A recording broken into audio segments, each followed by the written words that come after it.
একটা নান্দনিক ম্যাচ উপহার দিয়েছে মিরপুরের শেরেবাংলা জাতীয় ক্রিকেট স্টেডিয়ামে অদম্য বাংলাদেশ টি-20 কাপের ফাইনালে, যেখানে ধূমকেতু একাদশ এবং দুর্বার একাদশ মুখোমুখি হয়েছিল এবং দুর্বার দলকে হারিয়ে ধূমকেতু হয়েছে চ্যাম্পিয়ন।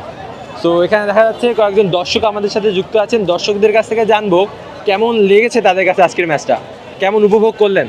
উপভোগ ভালো করেছি, খেলা দেখে অনেক ভালো লাগছে।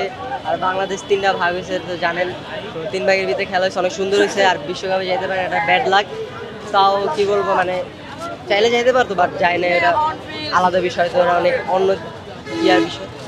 আজকের ম্যাচে সবচেয়ে কার পারফরমেন্স ভালো লেগেছে? 5টা 50+ ইনিংস আছে। সাইফ হাসানের খেলা সবথেকে বেশি ভালো লাগছে। সে খেলছেও ভালো, ব্যাটিং খেলছে ভালো, বোলিং লাইনেও তার অনেক বেটার ইয়া ছিল।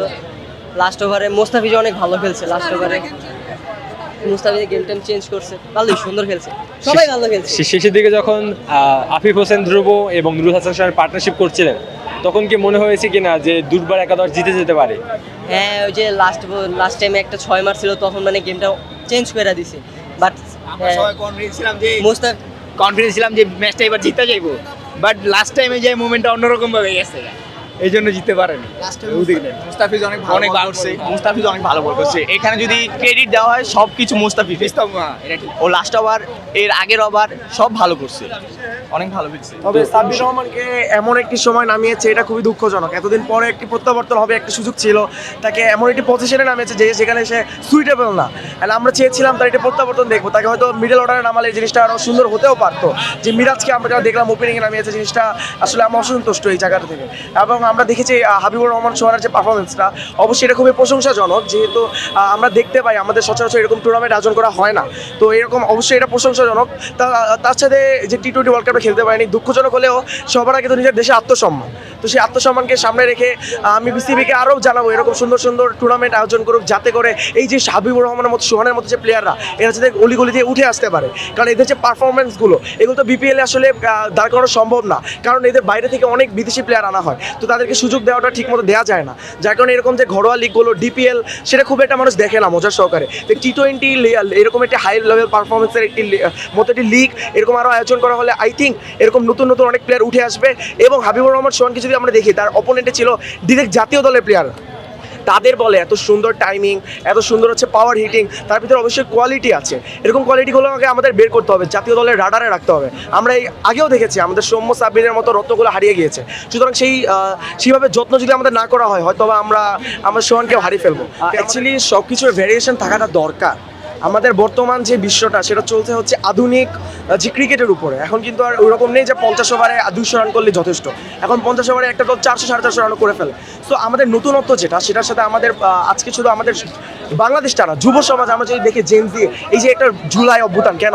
নতুন কিছু পাওয়ার জন্যই তো। সেই নতুনত্বকে আমরা ধারণ করে আমরা চাই টি-10 সহ এরকম যে ছোটো ছোটো লিগ বা বিশ্বের অন্যান্য আমরা ডেভেলপ কান্ট্রিতে যেগুলো দেখি, যে ছোট আকারে যে ম্যাচগুলো, এগুলো আমাদের আয়োজন করা হলে আর যাই হোক আমাদের দেশে অনেকগুলো পাওয়ার হিটার বেরিয়ে আসবে। এবং আমাদের টি-20তে আমরা যেটা দেখি আন্তর্জাতিকভাবে, এখন এই পাওয়ার হিটার ছাড়া আসলে খেলাটা জমে না। এই আগের আমলে হয়তো বা 170-80 রান অনেক হয়ে যেত, কিন্তু এখন আমাদের এই টার্গেটে তো আর চলবে না। এখন আমাদের 220-40 রান না করলে অন্তত আসলে ম্যাচ জয়ের স্বপ্ন দেখার একটা বোকামি ছাড়া আর কিছু না। খুব সুন্দর খেলা করেছে, একটা উপভোগ্য ম্যাচ হয়েছে। আচ্ছা, বিশেষ করে সোহানের কথা বলতে হয়, খুবই ভালো খেলেছে। টি-20 বিশ্বকাপ চলছে, আজকে 3 দিন হয়ে গেল, কিন্তু বাংলাদেশ নাই। বাংলাদেশের প্লেয়ার ফর্মে ছিল কিন্তু খেলতে পারলো না, এটা কতটা হতাশাজনক? অবশ্যই বিশ্বকাপে না থাকাটা এটা হতাশাজনক। ক্রিকেট যেখানে একটা বিশ্বকাপ চলতেছে, অবশ্যই সবাই চেয়েছিল যেন থাকুক। তারপরেও যেখানে আসলে নিজের রেপুটেশনের ব্যাপার, আমার মনে হয় সিদ্ধান্তটা ভালো ছিল বিসিবি। অসাধারণ, খুব সুন্দর ফাইট হয়েছে, হাইয়েস্ট স্কোর হয়েছে এবং লাস্ট বল পর্যন্ত ফাইট হয়েছে, লাস্ট ওভার পর্যন্ত অনেক সুন্দর হয়েছে খেলা। সবচেয়ে কার খেলা উপভোগ করেছেন আজকে? ওভারঅল বলতে গেলে অনেকের খেলায় ভালো লেগেছে। আপনার যেমন আপনার তানজিদ তামিম, তারপর সাইফ হাসান, এদিকে আপনার হচ্ছে এই যে হাবিবুর রহমান সোহান, লাস্টটা যেহেতু মানে মুস্তাফিজ খুব ভালো বল করছে। ওভারঅল সবাই মোটামুটি ভালো পারফরমেন্স করছে, দুই দলেরই ফাইট হয়েছে অনেক। বিশ্বকাপ চলছে এবং বাংলাদেশের ব্যাটাররা কিন্তু ভালো পারফরমেন্স করছে, তো বিশ্বকাপে বাংলাদেশকে কতটা মিস করছে? অবভিয়াসলি এটা তো মিস করারই বিষয়। বাঙালিদের আবেগের জায়গায় ক্রিকেট, এটা ঘিরে সব কিছুই আর কি।